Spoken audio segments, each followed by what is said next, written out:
Gotta look at the play clock. But there it goes again. Hey, they were generous there. They were generous. They didn't beat it. Here's the pass by Zappi. Open man at the 10. And strutting in for the touchdown is Devontae Parker. Call it what you want. Say what you want. He got the touchdown. I don't care if it's delay a game or not. That's up to you. But you know what? McGarvin and I, we're here to talk some Patriots. First quarter of the season's done. How are we feeling? How are you doing today? What's on your mind? Doing well. How we feeling? Not super. Not feeling super about the season to this point and the way it's tracking. But I'm an optimist by nature, so I'll just go ahead and keep pushing through and enjoying every game, because as much as some of it looks ugly, I'm still having a good time. So that's the best way to look at it, is from like an optimistic standpoint view, where it's just like, hey, there's first 4 games may not have gone the way we wanted. I know there's the whole we were here last year, but I look at it for there's 1-3. This is still a team that, like, it's not like we're Vegas, a team I think you and I were both down on going into the year, where it's like, you know what? And we were right. We were right. You and I were right.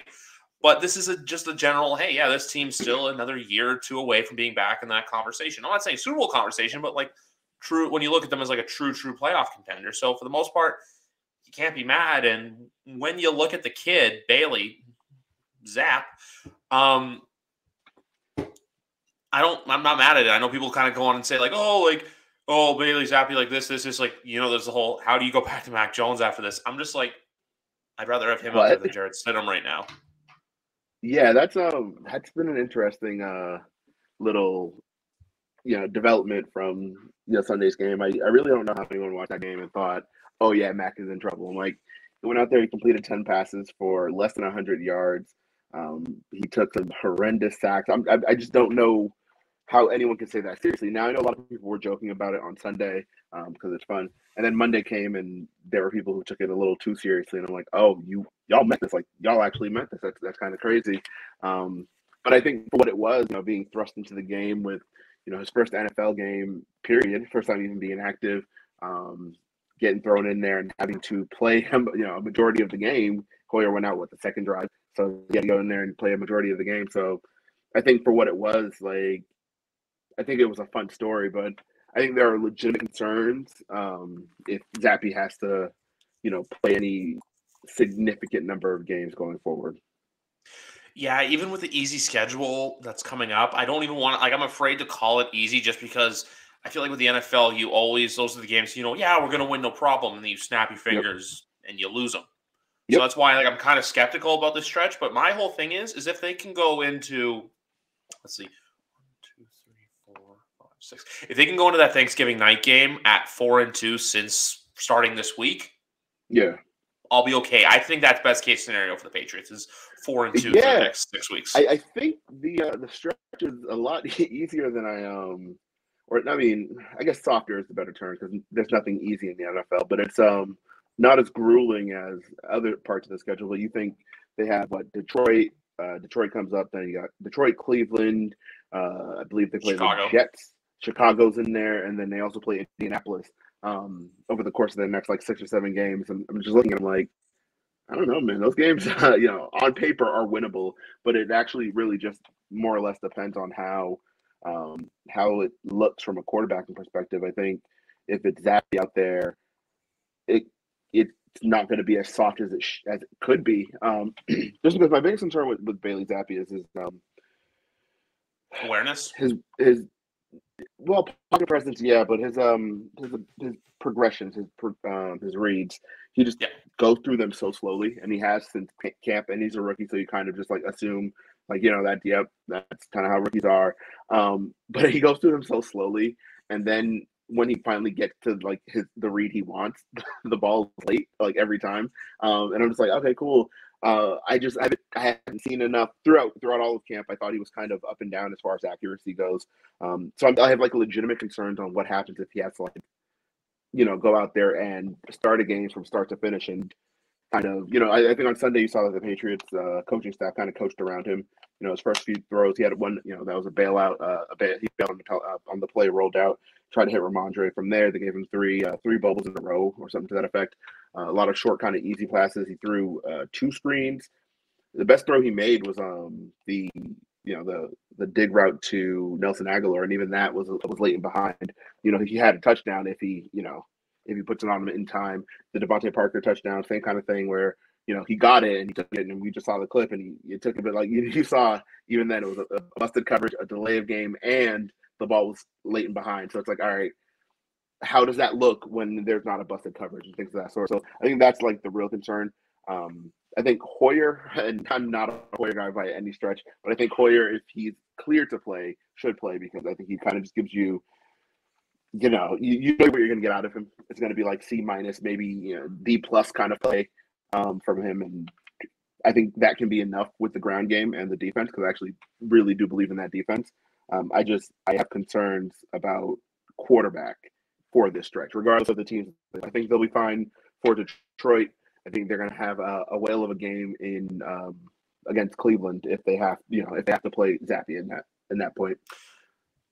I'm waiting for 2 weeks from now, Monday Night Football, for Justin Fields against Bailey Zappi, and it's going to be like 12-7.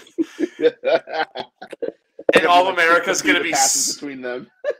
and all of America's going to be like, "What? Why are we watching this? What the fuck is this?" And I'm just like, mind you, I like Justin. I do like Justin Fields. I like him quite a bit. I think it's hilarious that they just don't let him play football. I'm like, cool. And now their top running backs hurt, so more the merrier for them. Yep. The one thing I wanted to ask you so far, so we're going to go back now. We're going to look through the first quarter. The first quarter of the season. That's my new thing I want to do here every month. Get either yourself, other Patriot content creators on here to basically talk about, besides the weekend that was, which we can even talk about that some too, including I brain farted there. But basically for the first 4 games of the Patriot season, regardless of the Mac injury, positives, negatives, what have you taken away from it? How does it change of what you thought of this team since you and I last spoke in July? I think they have that like a top 3 running game in the NFL. It is very good. It's very varied. They're running a ton of different schemes, and both of the backs at this point, because they're only playing 2 of them, both Ramondre and Damian are running really well. They, obviously getting opportunities in the passing game, because the Patriots don't have a passing down back right now. I think their run game is legit. I think that's going to carry them, not even beyond Mac Jones' injury. I think it's going to carry them throughout the year, because it is very good. I haven't seen enough out of Pierre Strong. I just don't know how he's not getting any snaps. Like he's barely even lining up, but he's out there. So I haven't seen enough out of him, but I think the running game is where they're going to lie. I think the biggest negative for me, though, has been tight end play, right? So we all kind of expected Jonnu to kind of take that next step, because, we saw what he looked like in camp, and he had a disappointing year 1. And I think on the whole, he's been really good, just not very productive as far as like a pass catcher. But he is their best blocker far and away. I think the biggest surprise, though, is that all of a sudden Hunter Henry forgot how to play football. He is just an absolute liability out there in the run game. You can go back and watch pick a game. If he's on the field, you'll just watch. If it's a running play, you'll find him at the end of the play getting up off the ground. It is actually really bad, and I think it was especially exposed on Sunday against Green Bay, where Jonnu got hurt, his ankle got hurt, and Hunter Henry was out there, and he was just lying down every time, and you're like, cool. Ramondre has to make the cut in the backfield, or Damian has to elude two defenders before he even gets upfield, and you look, and 85's on the ground, and I'm like, all right, cool. Now, granted, I don't think he was a great run blocker last year, and he's never been a great run blocker in general. I just think he just doesn't have the receiving production this year to offset it like he did last year. Whereas last year he wasn't a great blocker, but it didn't matter. He was catching passes and spiking footballs. So it was like, all right, cool, totally, we'll make it happen. This year that's not happening, and it's just kind of highlighted because you're just looking, you're like, where the hell is Hunter Henry? Oh, there he is on the ground. Cool. So John was out for any portion of time. I think the Patriots lose. They lose their best tight end, but I think he's actually one of their best offensive players. And I know that sounds silly to say because the production isn't there, but I think when you watch the tape, it's you see the opportunities are there, even though the ball's not necessarily going his way. I think moreover, on the big story on the first quarter of the season, as far as like the offense goes, a lot of people are harping on the Kendrick Bourne thing. He played 2 snaps in week 1, and he's kind of been in and out of the lineup from there. I mean, he's played at least 20 in every game since, but it's like every week, there's a new, oh well, what's happening with Kendrick Bourne? What's happening with Kendrick Bourne? And I think he needs to play more. He just needs to play more. I think it's a tough equation though, because the question then becomes, who do you take off the field for him? I think Nelson Aguilar has been very good, straight from OTA straight through now. I think he's been very good. If he doesn't fumble those 2 balls, the one in Miami and the one against the Ravens, I think his entire season looks a little different because he has been very good. It's just the fumbles that have been the issue. So you have Nelson Aguilar.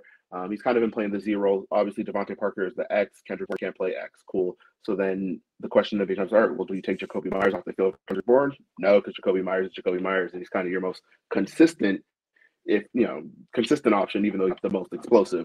So then it kind of just leaves Bourne as the odd man out, and it kind of bites. And it's made even worse by the fact that he can't run block. And so the Patriots are using Lil Jordan Humphrey in that role, and people just don't like that. And I understand you obviously want more of that, but it's not like Lil Jordan Humphrey's going out there and running a ton of routes, and he's getting opportunities that Kendrick Bourne's not. Neither of them are really neither of them are playing the same role as each other, so I don't think it really counts. I mean, you look at I think it was week 1, Lil Jordan Humphreys, he played I think it was like 30 some odd snaps. He ran 5 routes. He was just he came in as a pass blocker. I mean, as a run blocker. And I think that really does speak to the fact that Hunter Henry just can't do it. So they're finding someone who can. So you see a lot of times the game's open and it's 81 and 83 out there, and everyone's like, oh, I can't believe Lil Jordan Humphrey, he's starting or he's getting all these reps. And I'm like, well, they need someone to run block, and it's not going to be Hunter Henry because he can't do it. So it's kind of tough. But I think the coaching staff, I mean, they're paid handsomely. They have all this prestige, all this legacy. They've been doing it for longer than I've been alive. They kind of have to figure it out because Kendrick Bourne just needs more opportunities. Quite plainly put. Yeah, that's the thing too. Because remember the last time I came on, what was my hot take on the year? Well, that's freezing cold right now. That Kendrick Bourne was going to be a 1,000-yard receiver on the year. That was my big. I said they were going to be a top 10 offense. I did say that. So also freezing cold. It's early. It's early. It'll warm up. That's the thing, though. It's October 4th. I'm not like freaking out. That's the thing with the NFL too. It's such a week-to-week thing. Like remember after week 2, and everyone was being like, Bills, Eagles, Super Bowl. Like it's going to happen. They're going to be there, and then it's like that chatter goes away. Yep. It's like anything in this league. You literally have to take it a week at a time. Hell, a day at a time, because this league is just changing so quickly. I agree with you on the Hunter Henry stuff. Like he's been an unknown out there this year. Like you said, he's either on the ground or he hasn't done anything when it comes to touchdowns. The one thing I always want to take away from the season so far is the fact that the Miami game, that we only let them score 13 points on offense. Now the defense. Obviously there was the one fumble, but that's neither here nor there. If I had to look at it so far, there's for all the negatives that there are, you have to balance it out with the positives. Like I look at Pittsburgh as a positive game. It was an ugly win. I know people like to go, oh, that was such an ugly win. If you want to win in this league, you got to win ugly. Not every win's going to be pretty or cakewalk. Absolutely. Buffalo learned that on Sunday, that you know what, sometimes you have to go and do it the hard way and win. But then with Sunday, moral victories suck. But at the same time, too, I've been seeing all the big heads being like, no one, when they put their level of concern, no one's really looking at the Patriots. It's always that, hey, they'll figure it out. They'll find a way. Like we said, the schedule is, softer coming up. But this team as a whole, and I look at it too, the positives, which we'll get into later, I look at still is the offensive line minus Isaiah Wynn. The other 4 guys who have playing great so far. Yep. I'm happy about brought Marcus Cannon back. Matthew Judon looks like he hasn't missed a step.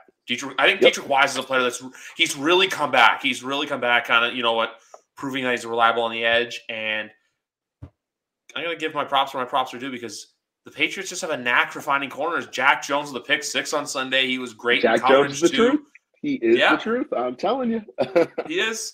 People look at those, people, I think, look at, the Cole Strange pick and go, oh, Bill can't draft. But then he finds Jack Jones. I think it was third. It was either 3rd or 4th round. I know Jack was 3rd. He was 4th. Marcus was the 3rd. Marcus was 85th. Yeah. I think Jack was 129, I want to say, was the pick for him. the fact that you can go out and find those diamonds in the rough, the Kyle Duggars, the players like that. That's another player too, Kyle Duggar, who I'm going to say on record right now, Mark Andrews doesn't go sicko mode if Kyle Duggar's out there in week 3. That's one thing I'm going to say.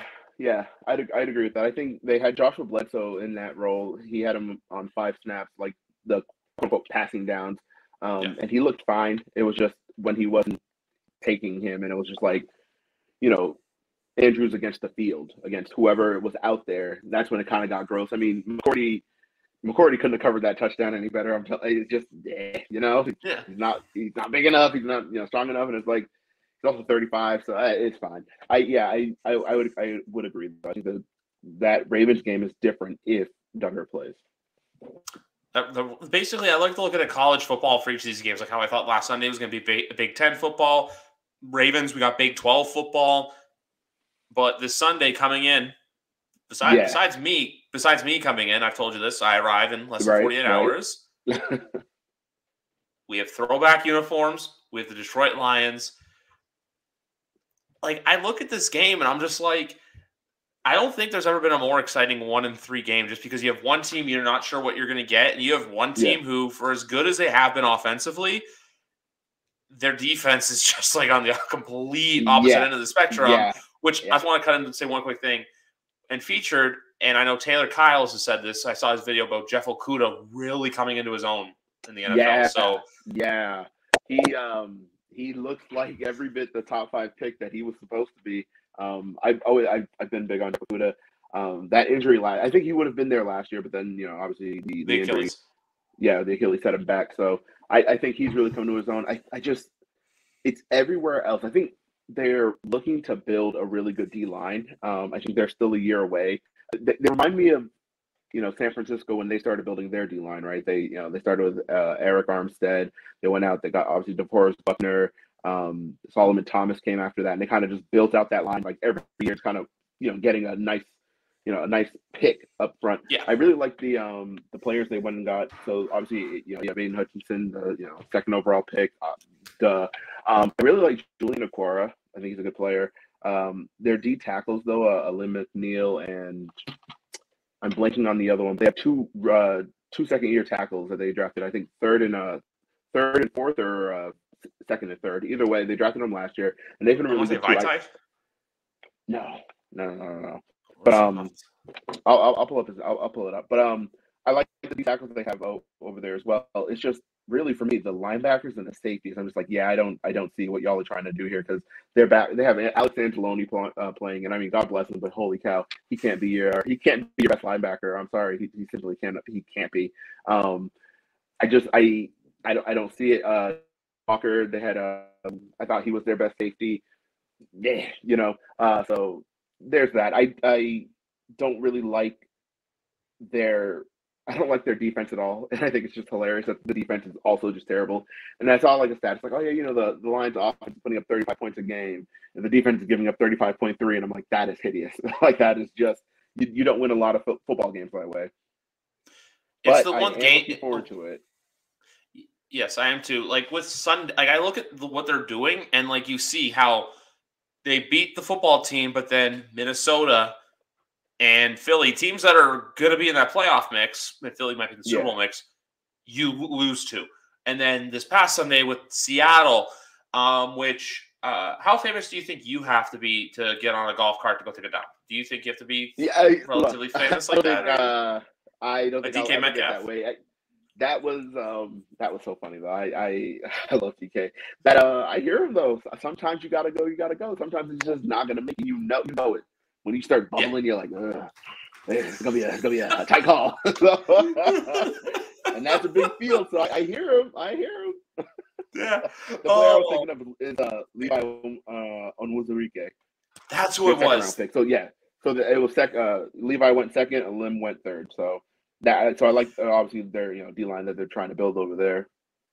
The one bright spot they have is Malcolm Rodriguez right now, in my opinion. He's been playing really well. I think he was a fifth-round pick at Oklahoma State. But besides that, like this is a team that when they get into shootouts, if you get into a shootout with a wrong team, like say, I don't know, Thanksgiving Day when the Bills come to town,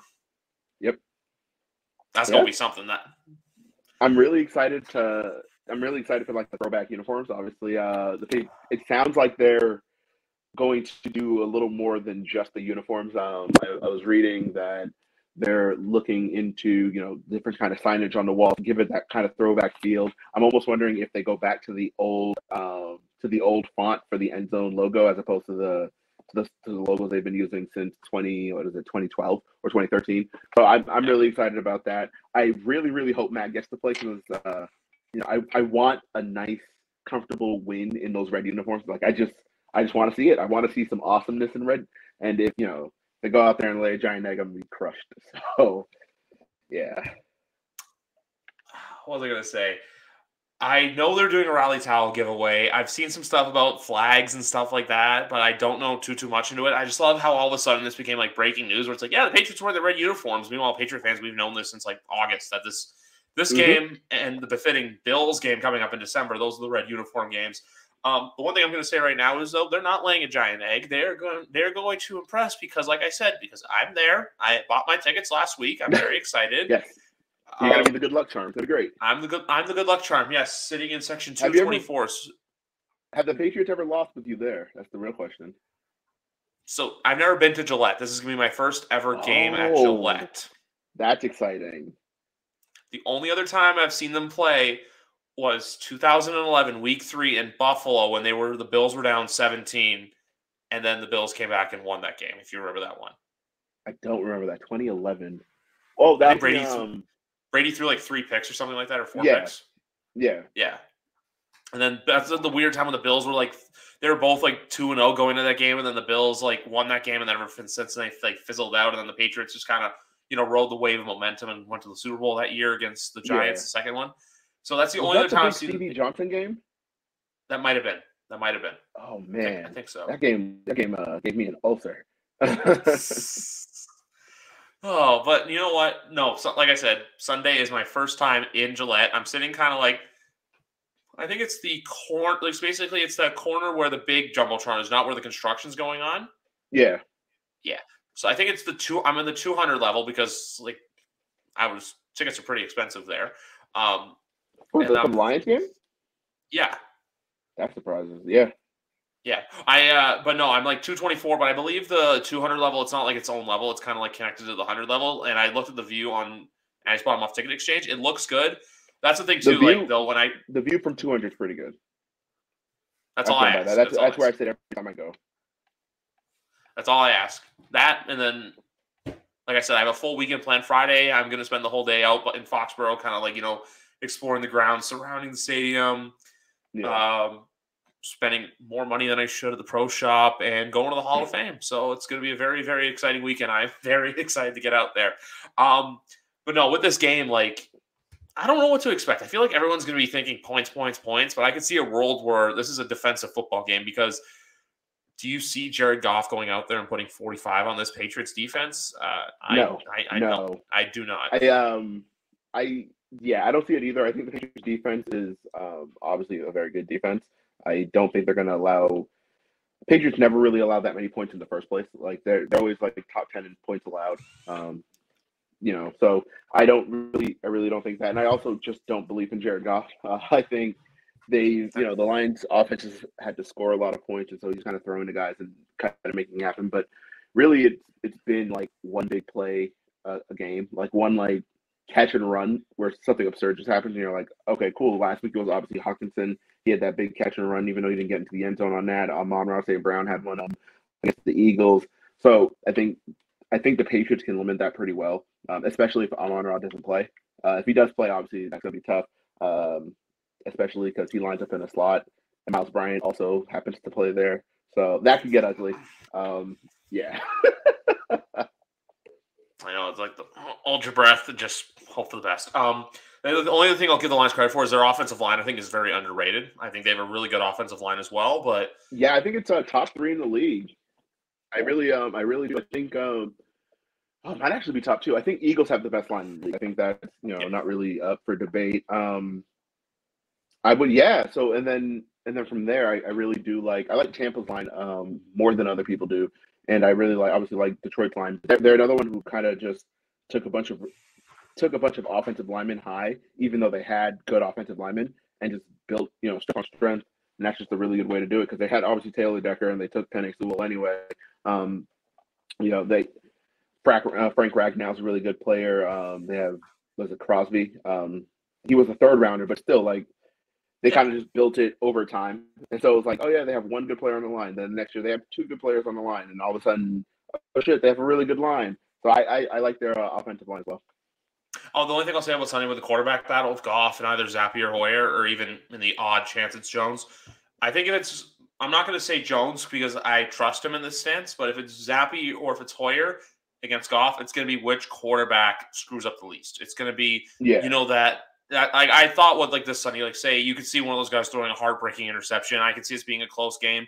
All I ask for is a good competitive game of football. I don't want to egg lay by either side. I want a good back and forth game. I want to get my money's worth. That's all I'm going to say. And I'm already mentally preparing myself for when I see the stadium. I'm just I don't know what I'm going to feel, but because like I said, this is a triple. This is like a triple lifetime in the making for me in a sense. Yeah. Yeah. No, Gillette's a great time. Can't wait. I can't wait. I'm so excited. Let's go. Before we get back to Patriots, I want to play just to go. I'm going to pull up my app quickly on the phone and just go through a list of teams with you. I just want to veer away from the Pats for a second. Okay. And I'm going to go through all the teams in the league right now, and I'm going to pick out some, and I want you to tell me if you're worried about them or if you're not worried about them. And the first one I'm going to start with is Pittsburgh. Not worried, but that's only because I think going into the year they're kind of playing exactly how I kind of thought they were. But because they benched Mitchell Trubisky, I think all right, we can finally start getting something going. I don't think I'm not huge on Pickett. I don't think they'll go out there and be some kind of stud, but I think they will be way more competitive than they were with Mitchell because Mitchell just refuses to throw it in the middle of the field. And I don't know why, but he just won't throw into the middle of the field. So obviously getting a quarterback who will read the whole field and throw to the whole field will help a lot. So I think they'll be imminently more watchable. The New Orleans Saints. I think they're bad. I do think they're bad. This week people are, Andy Dalton or Jameis Winston, and I'm like, that's a big bag of suck either way. So I don't know. Their defense should be better than they are. They're just not playing really that way. Their offensive skill players are quote unquote good. They're fine. Alvin Kamara is their best player as far as I'm concerned. And I know everyone's excited to have Michael Thomas back, but that team doesn't move the needle for me at all. The Colts. They're bad. They are bad. They're as bad as I kind of thought they were going to be. I don't believe in Matt Ryan. I've never believed in Matt Ryan. He's fine. But I've never believed him as that guy. I always kind of thought he was way more Andy Dalton-like than everyone else.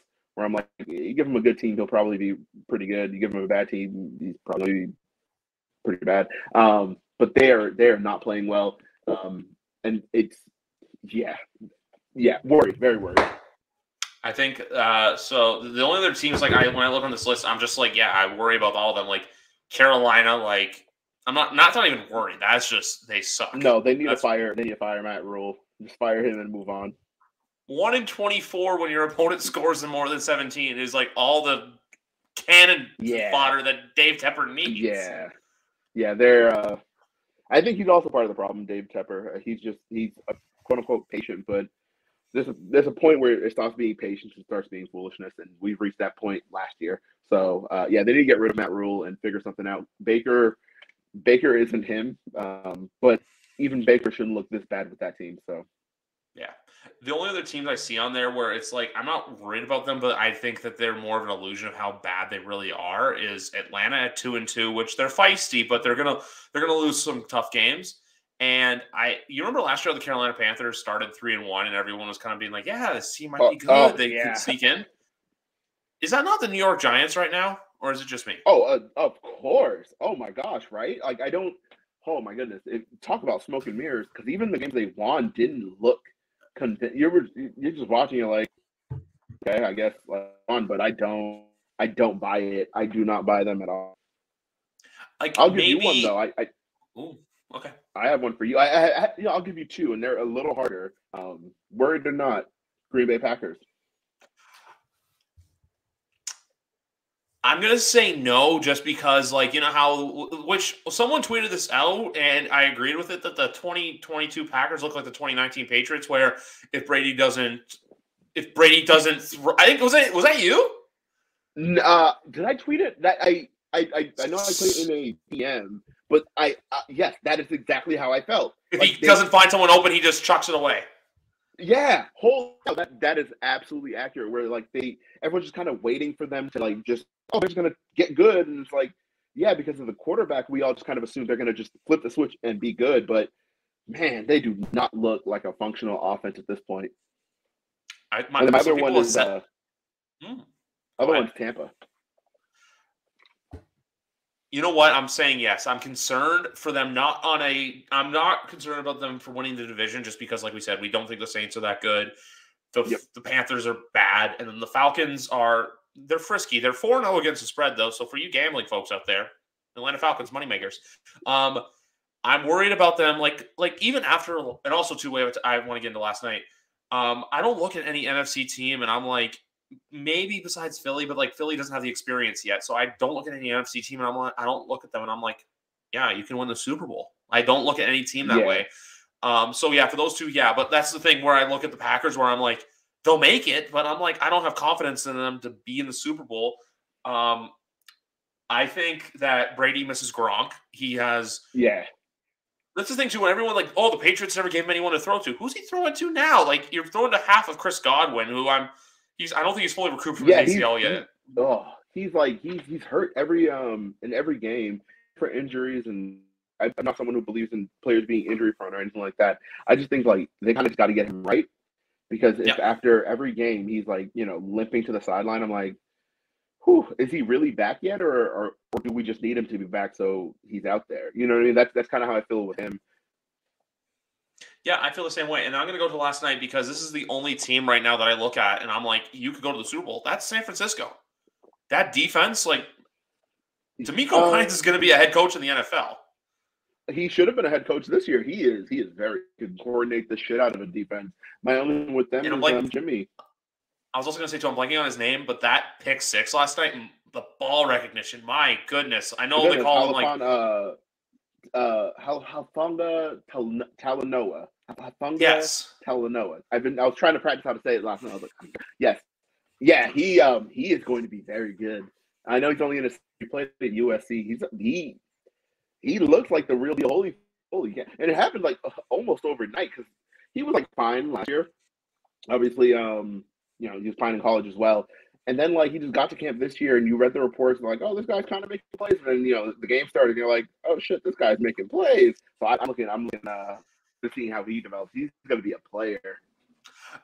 With the Niners, though, when I say Super Bowl, I think it's just, you know what, if Jimmy doesn't screw up, if he does just enough to get them there, that's where I think they can maybe be a contender. I think the defense can carry them. If you want to talk about someone who's a non-existent tight end right now that you should be concerned about, I'm more concerned about George Kittle not contributing more than Hunter Henry.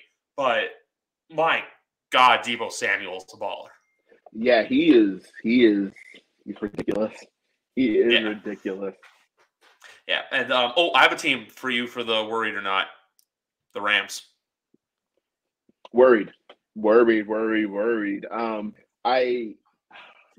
believe him. I believed in Matthew Stafford, but everyone, they won the Super Bowl, and all summer everyone's like, "Yeah, he just got carried there. The team's not that good. He just got carried. He's not that good." And I'm like, "Oh yeah, sure." He now looks like a quarterback who kind of just carried, because now that the team around him isn't as good, he just doesn't look right. And I'm like, oh, I know, he was in and out during the summer. I know he has the injury. I think he's still more hurt than they're letting on, but at the same time, my God, like that pick six was disgusting. It was a great read by Talanoa. I'll give him that, but my goodness, like, talk about softballing the football, just lollipop, and I'm like, brother, what are we doing?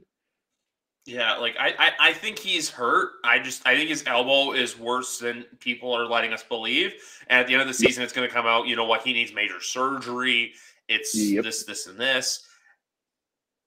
That whole division, like Seattle, I think it's the same thing as Atlanta, where, you know what, they'll be frisky and they'll be in a couple games. But I think everyone's going to go back to that Denver game and be like, this team's good. And then you see them the next week and they're like, they're not good. And then Arizona's a team that I'm just like, Arizona's just a poorly run organization. Yes, they bore me to tears. Have since, and that's what really I really don't like Cliff Kingsbury because he has all these exciting players on offense, and his offense is still boring as fuck to watch. So, what are we doing? And I love everyone going, "Oh, Cliff Kingsbury deserves to get fired," and I'm like, they're not getting fired. They literally just got extended this offseason. Steve Keim and things. They're not going anywhere. The only other team I have to say for the concern thing is. Oh, also, I'm not going to even say concerned about this. Wherever we're going, Cooper Rush is better than Dak. I'm like, the second Dak is healthy, he's getting back in there. Holy cow. There is no – for everyone going, oh, but it's the right decision. I'm like, you're paying Dak $40 million a year. You're not having this on the bench. And I can't wait till next March when someone pays Cooper Rush starter money. Oh, yeah. And then they're like, no, and then you know what? And it's like, yeah, he's good. And then everyone's hyping him up. And then September rolls around and everyone's like, we made a big mistake. Yeah, I don't see what they're seeing. What they're seeing in Cooper Rush. He's kind of just executing the offense, and I guess that's enough. But I think he's a player who should be in the league for a long time as a backup. I think kind of like secured his role going forward. But someone's going to pay him $20 million a year to play, and it's going to be hideous. It really is. The only other teams I think of when I think of this whole worried or not thing, I think of Jacksonville, where I'm like, I think Sunday we learned that's their true team, where like you had a 14-point lead against Philly, and then Philly basically just said no and outscores you 29-0. Yep. That's where you learn okay, Jacksonville, you're not here yet. The only other thing I want to say too, because I haven't done a podcast since this has all happened, but the Tua drama, not drama, but the Tua stuff going on in Miami. Oh wow, yeah. It's the only thing I want to say, commenting on it further, is just the fact that I feel like Mike McDaniel's like that kid that's in trouble. That's like you can tell he's lying, but he's trying to act straight as possible and be like, no, yeah, like we care about him, the person, not the player, and he get back. And even how yesterday the reporter came out, yeah, he's not playing this week. I literally think that came out because they want to save face and avoid another PR disaster. Yep, I like McDaniel as like a football player. I think I've already gotten to the point of absolute fatigue with the way people, by people I mean the national media, the way they talk about him. Like anytime he says anything, they're like, "This guy's the coolest guy ever," and I'm like, "What are we doing?" Like he's a football coach. Like let him, coach football. We don't have to like hang on his every word.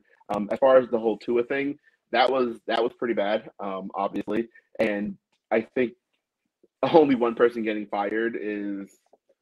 I don't know. I know, the unaffiliated, basically the spotter, the neuro dude. I think he obviously made some errors, and that's why he was fired. But I think Miami gets let off the hook for their part in it, just because, like, even if that one dude did make the errors, the one doctor guy made the errors and led to a finish out that Buffalo game, he didn't, Tua didn't practice all week leading into that Thursday game. It's a short week. Your quarterback is hurt. Even if you honestly believed it was just his back, bullshit, that it was just his back, you then put him out there on a short week. It's week 4. You know what I'm saying? Like it's week 4. It's a little too early to be risking your season for one regular season game. I just think it's awfully convenient that only one person was fired or only one person disciplined at all. I think we'll see in a few weeks if the NFL's report's going to come back like, oh, yep, it was just the one dude, and that's it, and that's going to be the result of their investigation, and no one's going to be in any trouble, and no one's going to, nothing's going to happen. There will be no repercussions for that outside of the one dude getting the axe. But I think on the whole, I think it's fair to look at the organization and ask, how did this happen? Well, it's also one of those things too, where, and I've said this for years. The NFL does not care about what happens. That's why all the domestic violence and sexual assault stuff gets pushed to the side sometimes until it's something that, until the shield's effective. Until the shield is affected, they don't give a shit. Yep. And they've been that way for years.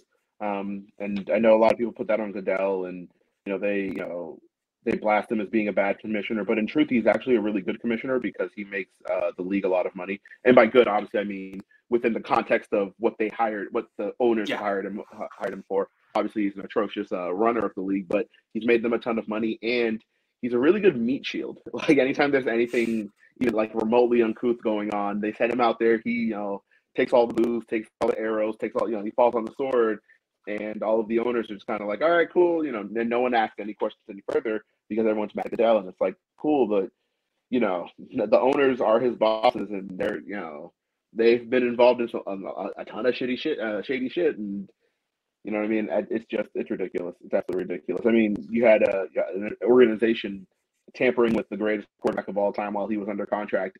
Brought him out, flew him out to Miami and all that. And then there was that whole weird retirement thing with Brady, and then whether or not he was going to go back to the Dolphins with Sean Payton, and they were tampering with him, and all that amounts to a big fine for the owner. And I'm like, cool, you're going to fine him $1 million. Great, he's a billionaire. Who cares? But that's neither here nor there, because at the end of the day, the only person who's under fire for any of it is Roger Goodell. Yeah, you nailed every point on the head. I still think that Brady only came back this year just despite the ESPN reports that he retired. I think he wants to go out on his own terms. Yeah, it's been really weird. I think at the end of the year we'll kind of see we'll see something come out about that entire saga, about Brady's entire year. Actually, I think everything about his year since going back to the Lions. I mean, not the Lions, the Rams loss. Has been weird, and we just keep pretending it's not weird. It's like he retired. Oh no, he unretired. Oh, he's gonna, he's committed to the team. Oh, he's gonna go on an 11-day break. Was he on the Masked Singer? Is he gonna come back? Is his heart in it? Oh no, Brady's fine. Everything's back to normal. Except he's gonna take Wednesdays off. Except no, he's not gonna take this Wednesday off. Maybe next Wednesday. No, he'll not take that Wednesday off either. But there's some Wednesdays he's gonna take off. We swear. And I'm like, what the hell's happening here? Like this is weird. Like this is strange for anyone, much less Tom Brady, who's by all accounts one of the most dedicated passionate players in league history, and you have him taking trips to the Bahamas. You got the weird veteran rest day, which he's obviously never had. And I get he's 45, so maybe he'll get it, but it almost feels like that's something being asked of him, not something he's asking for. And then obviously you have the whole rumors with regards to his marriage, which I'm not going to touch on because I don't know either of them people. I don't really care. But I think there's a lot more going on with Brady than meets the eye. And I think at the end of the year, that's something that's going to come out as well.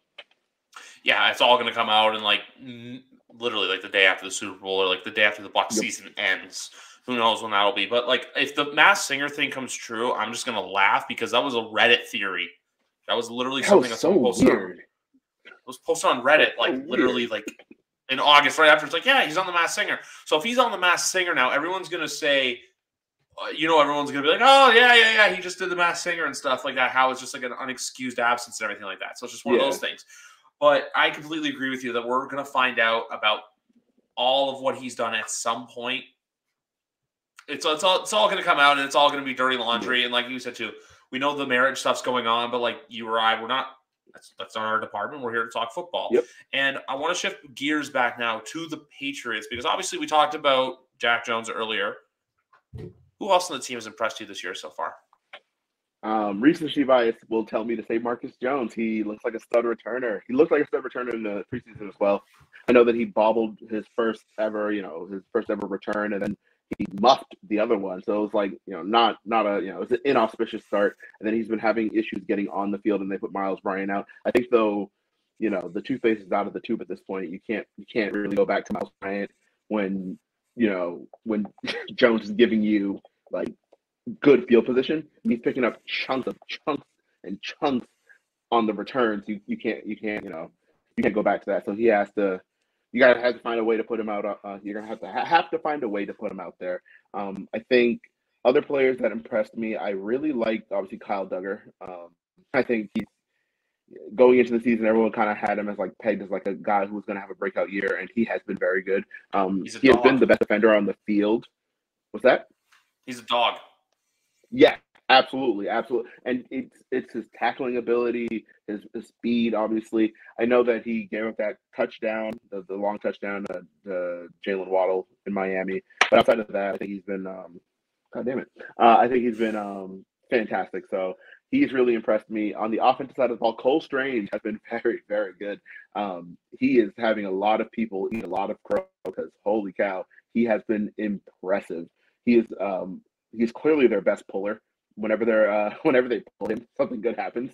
So he's their best puller on the offensive line. He's been really good in pass pro. He's allowed 1 sack. There's still some communication issues where like there are some pressures that come from him and Trent Brown that you're not sure who it's on. But I think for the most part he's been as advertised. He's a player that when you watch him and you learn that he was picked in the first round, you're like, yeah, I can see that. That totally makes sense. Totally. Even though everyone, including myself, we all hated it at the time. He's been really, really impressive. Nelson Aguilar, I know I've talked about him a few times now, but I'll talk about him once again because I can't get over what a big difference it has been from last year to this year. And it really all comes down to usage. Nelson Aguilar happens to look way better when you're not just running him straight down the field every play. Who knew? So they have been running a lot more crossers, a lot more shallow routes, and so he's getting the opportunity to like catch and run. And no surprise, he's always been really fast. That was the reason the Philly took him when they did in the first round. So I'm really impressed with Nelson Aguilar. Obviously, he's been very good. And Jonnu Smith as a blocker, not necessarily as a receiver because I don't think the production's there, but I think that would be another player that impressed me on the offensive defensive side. Obviously, I talked about Kyle Duggar, Jack Jones, Marcus Jones. I think both of them should, both of the Joneses should see more play time. Jalen Mills has been kind of what you expected. He's not going to get you killed, but you don't expect lockdown coverage. It's not his game. Dietrich Wise, you mentioned earlier, that is 100% right. He has been very good. He's obviously in the middle of a really good year. And really, I think that might be it as far as the defense goes because I think other players impressed me in certain areas, but not on the whole. So I think Matt Wilson has been great coverage. He's been a liability in the running game, and I know he's kind of a smaller backer. But he's not been very good in the run game. Raekwon McMillan, I was drinking the Kool-Aid on him, and he has been bad to the point where now he's just benched. So that sucks. You know what I mean? But I think on the whole, the defense has been good. It's just like the individual players have been great for a consistently good stretch of time. We'll put it that way. So, you know what, the Sunday, Jamie Collins is going to come in and have a great game, and we're going to go, you belong in Foxborough, young man. He's good for like 2 games a year where he looks like the best linebacker in the world, and you're like, yeah, that's him. And then the rest is going to be completely invisible. But two of those games, he's going to look like the best player in the world. Yeah. The only other guy I want to go with, but I don't, is Matt Judon, just because I feel like he's just picking up where he left off last year. Yeah. Okay, that's fair. I don't know why I didn't address Judon. Yeah, he's been good. He has been very good. He has a sack in all 4 games. He is creating consistent pressure. I'm worried, though, that he'll wear down because right now he's the only one creating consistent pressure on the edge. Uche has just been a ghost. And the invisible man, I tell you, he's not done a single thing. Even when he's gotten pressure, he's not finished. Obviously, he has no sacks on the year. I don't know. I honestly think that's why Judon was brought in. I mean, not Judon. Collins was brought in. I think they just need someone on the opposite side of Judon who can like get some pressure out there. Like, goodness, just do something. And Anthony Jennings has been, I think, good in his role. He's not a pass rusher per se. I think he's just he's a strong side backer. He's kind of in that high tower mode where he's like the strong side backer on the edge there. And they'll flip Judon to the other side, but they just need someone who can create pressure on the other side and on passing downs. And Dietrich Wise has been doing a good job on rundowns and on traditional rundowns, but as like a speed, he's not a speed rusher. So as someone who has hey, it's 3rd and 13, we need our speed guys out there. It's been Judon and Uche, but there's only pressure coming from one side because Uche has been a non-factor. Yeah. The only other player, and I'll say this too about the Cole Strange pick, because I caused some stuff on Twitter recently because someone said Cole Strange was worth the pick, and everyone's going, that's not the player you should have picked at the position. I'd only say if it wasn't worth it, if, say, Creed Humphrey goes like 33. Like, someone of that elk. Like, there's no offensive lineman in that category that you're playing with. It's not the, N'Keal Harry went at 32. Oh, but hey, Deebo Samuel just went after him, and now we know. Yeah. It's not that. So is the Cole Strange pick at the time, was it worth it? No. Now, though, you look back at it, it was not a wasted pick. Cole Strange is living up to the hype. The other offensive lineman I've loved this year is Michael Onwenu. He is playing like his 2020 self again. He's having a really good year. He's really solidified himself. I believe it's he's the right guard Was he the guard? I always Yeah, get he's the two right mixed guard. up. Guard. He's Yeah, the right guard. Marcus Cannon coming in is great. I think Isaiah Wynn we put him out the pasture. I think it's his days. sucks. That really sucks. I really like Isaiah Wynn too. I do. I think he's been better than people have said he's been. He's always been like just slightly above average. Like he's always been, in my opinion, around like the 15th best tackle, which is fine. But this year he's been brutal. He has been brutal. It's the penalties followed by the allowing of the pressure, giving up sacks, and you're just like, damn, bro, I can't even like defend this because like objectively, anyone with eyeballs can look and see 76 is the weak point on that line. You're like, damn. Yeah, because I think for him, it's just like Chase Winovich from last year. He just needs new change of scenery. That's what he needs. Yeah. And then the other side of the ball, Trent Brown. I think Trent Brown's been fine. Obviously, the Miami game he had some blunders, but for the most part, he's been doing his job. He's been doing it the Patriot way. And then David Andrews is David Andrews. That's all I got to say about that. Lawrence Guy has been a guy I've really liked as well up until his injury. He's been really good as a run blocker, run stuffer. Both Harris and Stevenson have been great. I still have a weird feeling, though, that Harris won't be a Patriot next year. I don't know what it is. It's just there's something inside me saying that. Yeah, I think that's fair. I think he may go somewhere else to get paid. Stevenson becomes RB1, and then they use either Pierre Strong or Kevin Harris in the run game more. Yeah, I think that's what happens. Yeah, and then the only things I have to say is it sucks that Ronnie Perkins got hurt because I would have loved to have seen him out there this year. Yeah. I'm really curious about that because I don't believe in the Foxborough flu. I don't think that's a thing that actually happens. Whenever someone's like, "Oh, it's just the Foxborough flu," they're just stashing it for next year. I'm like, well, name one player that they did that with that worked. Like there are none. But so Henry Anderson is gone. Exactly right. So or some people will, some of the players they'll point out, like, Barry, and say, "Oh, it was a Foxborough flu," and then they cut him. So it's like, not really. So I'm curious with him if it was a real injury because I thought he looked good in the preseason games, especially on rollouts. I thought he was like, he always covered the rollouts so well. I think he's a good athlete, and so he's a little raw, but he was always going to be a player that could give you something because of just raw talent. So it's tough that he's obviously out for the year. He could have given them something because right now they're not getting anything on that edge spot opposite Judon. Yeah, that's just the thing. And then Adrian Phillips too he's had his moments, he's had his flashes, but I think he's banged up right now. And then like we were saying earlier, Myers has been good. Bourne's been. They have to get Bourne involved. I feel like every time Kendrick Bourne gets involved, it's like, guys, play him more. And I know everyone likes to be on Judge and Patricia's case of like, oh, they're not that good at their jobs at the same time too. It's like, okay, yeah, you can go do it. You go coordinate an NFL team. You be that's what I'm like trying to say. They're the best at what they do for a reason. They're the right.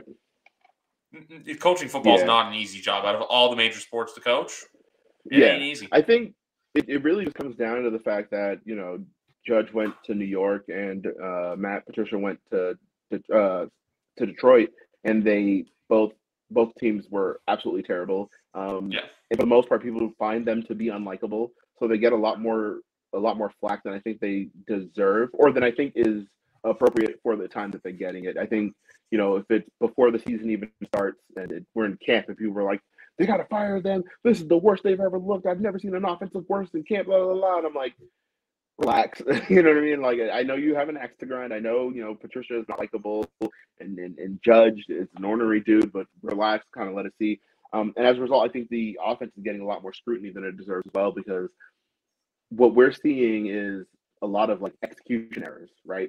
You'll see, go out there and Patriots will pick up a nice chunk of, on first down, it'll be 2nd and 1, and then, false start. Now it's 2nd and 6. Oh, now there's a sack. And everyone's going to be like, oh, look at Matt Patricia's offense. I'm like, he didn't coach them to false start. He didn't coach them to give up sacks. Like, you know what I mean? Those are execution errors. So those are, you know what I mean? So he wasn't going to know that, hey, Kyle Hamilton's going to come up out of nowhere and strip and I'll snag the ball. No. Hey, he didn't know that, he didn't tell Mac Jones to throw it to Marlon Humphrey in the back of the end zone on a miscommunication with Devontae Parker. So, these are like the things that we're seeing. It's like just errors in execution that people want to blame the coaches for. And I'm like, I can understand why you want to do that. But at the same time, like at the at the end of the day, the players have to go out there and execute. And if they're not executing and there are clear execution issues, I think we're bailing them out too much by then blaming the coaches. Like if Matt goes out there and throws 3 interceptions like against the Ravens, I think it's to then turn and be like, well, see, it's Matt Patricia's fault. And I'm like, no, we're letting Mac off the hook here. Like he went out there and threw 3 interceptions. He didn't play well. That's on him. You know, I think it's too convenient to just kind of always blame it down on, oh, it's the coaching, when there are very clearly like execution errors. If a player runs the wrong route and the ball gets intercepted because the QB threw to where he was supposed to be, no one looks to the offensive coordinator like, why'd you call that play? But that really does come down to the fact that for the most part, it seems like a lot of people seem to believe that like play calling works in a way that it doesn't work. They're like, oh yeah, why don't they just just call the play where, Devontae Parker ends up wide open? Why didn't they just call that again? And I'm like, because he's not going to end up wide open again. What do you mean? Like you thought like the play call was the reason he was wide open? No, like someone blew the coverage. What are we talking about? Yeah, like even too, what was I going to say? And if all else fails, look, Josh McDaniels will be back here by 2024. So just don't hold your breath on that. Woo, they're not the Raiders are not a good team. Neither are the Broncos though. And I did call that one. I was like, I didn't believe in them. Russell Wilson is 3 bad games away from everyone joining me on the whole is he washed category, because that's where I'm kind of standing right now.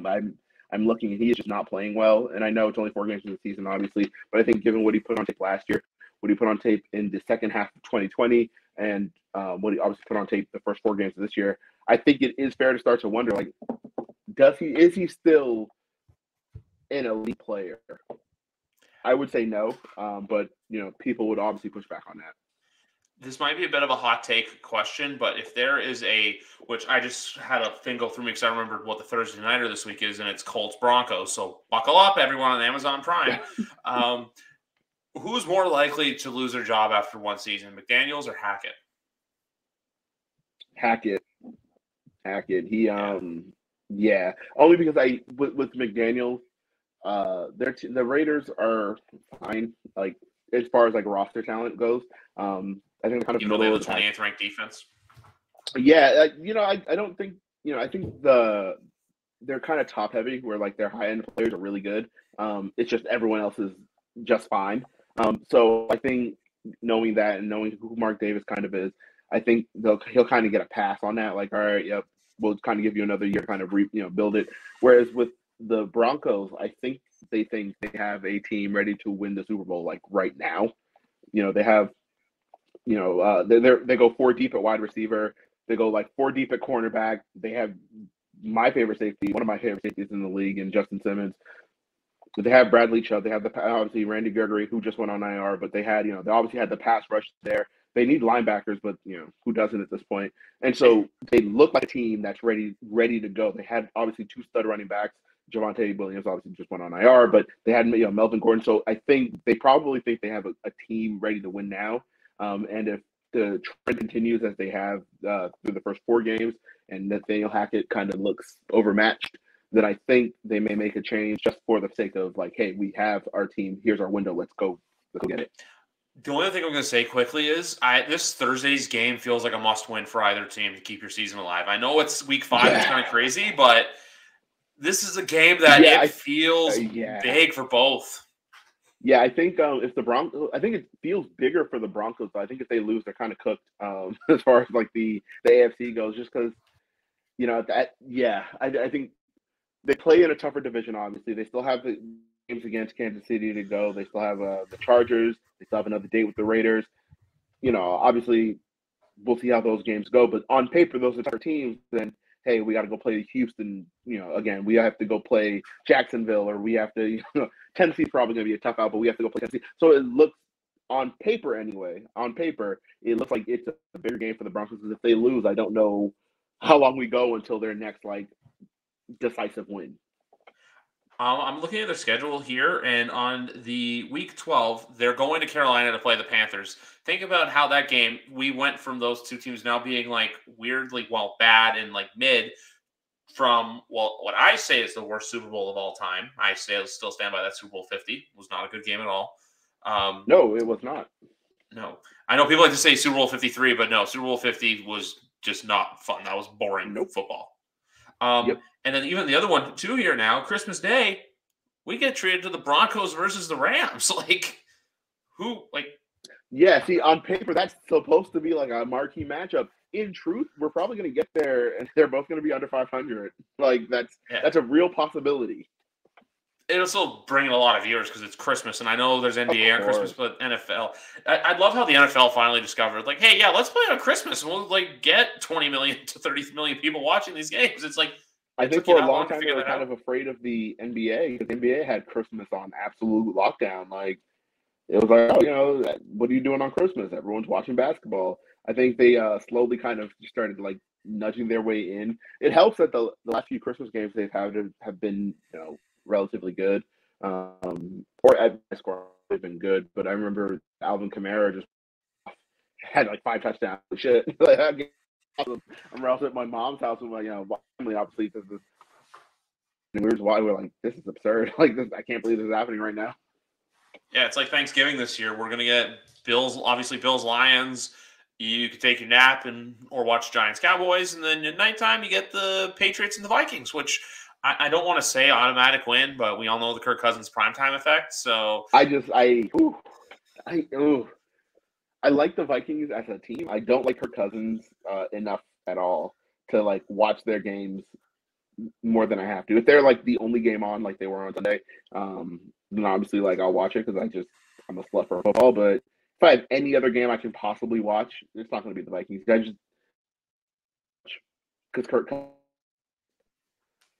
if he's not he's just and exciting enough to watch. And it's mostly only exciting because like Justin Jefferson catches the ball and just does ridiculous things after. But with Kirk Cousins, he's so safe. He just I don't know. He's not a fun player to watch. No, he's not. What was the only thing I was going to say? The one thing I want to say about the Lions too, and I want to ask you about this: are the 2022 Lions a version of the 2019 Bucks? Because last year everyone was saying that the 21 Broncos was we just need a quarterback. We need this. I'm like, no, you also need Vic Fangio to go, which I believed in since 2020. But that was one thing that just came to my mind with the Lions is the Lions this year, like, how we were saying, a quarterback away? Is that what they are? Or do they think there's more to it? From what, like contention of like a title, or for like just in terms of friskiness or like friskiness in the hunt? No. I'm not putting Detroit in the title picture unless they go out and like trade for like let's see who's an available quarterback. I can't even think of a quarterback to go in there and immediately make an impact. Right. I can understand. I can see that argument, them being a quarterback away. I think we went through their roster already. I kind of like what they're going. I think they're a quarterback and a linebacker away, honestly. But you can get by with bad linebacker play if you have strengths elsewhere. And I like their cornerback group. Amani Oruwariye is a player I really like as well, on top of Jeff Okudah. So, but yeah, I can understand that argument just because like I think they have enough players to be in the hunt. It's just Jared Goff is going to throw it to the other team, and that's going to cost them more games than it should. Can't wait to see him throw an interception on Sunday, and hopefully the Patriots get a win on Sunday. Before we go, though, I just want to ask you for a quick permission. I was going to name the podcast like Zap or something else. Do I have your permission to use Slut for Football as the podcast title? Yeah, go for it. I'm a huge Slut for Football. I love that. I'm going to post it online. Everyone's going to be like, what the fuck? And I'll be like, you have to listen to find out. But anyway, guys, we're 186 episodes in the bag now. Think about that. 200's coming up very soon. McGarvin, it's always been a blast to talk to you. I was actually checking out some of your content yesterday. I saw the video of the Powerpuff Girls recipe video on Nice ENT Group, which, yes, I looked that up and I was just like, I want to see what this guy's videos are like. And I saw that one, and then there was a couple other video game related stuff like there. So guys, check him out. Nice ENT Group at Patriots POV. He literally is a dude with a keyboard and a microphone talking about the Patriots. But that's all us Patriots fans are. We just love talking about this team. We just love this team, love this game. We're sluts for the game. But anyway, guys, it's been a blast, McGarvin. Is there any last remarks you have before we take off today? Have fun on Sunday. Have fun. I really enjoy your time at Gillette. Just like soak it all in, because I know it's not the same, and fan bases, but people who have been to other stadiums are like, oh, it's fine, it's mid or whatever. But Maybe I'm just a homer. I love Gillette. I love going to Gillette. I love the entire atmosphere. I love the game. And then I love afterward, all the shops around. You kind of just walk around as you wait for the traffic to die down. So really enjoy it because it really is a fun experience. Can't wait. And hopefully there's a win to celebrate with that. So that's all I'm going to end this on, guys. Just fingers crossed for the W. We'll see you guys tomorrow night as we get ready for week 5 because, like I said, episode's got to be up and recorded before I go to Boston. Bye, everyone.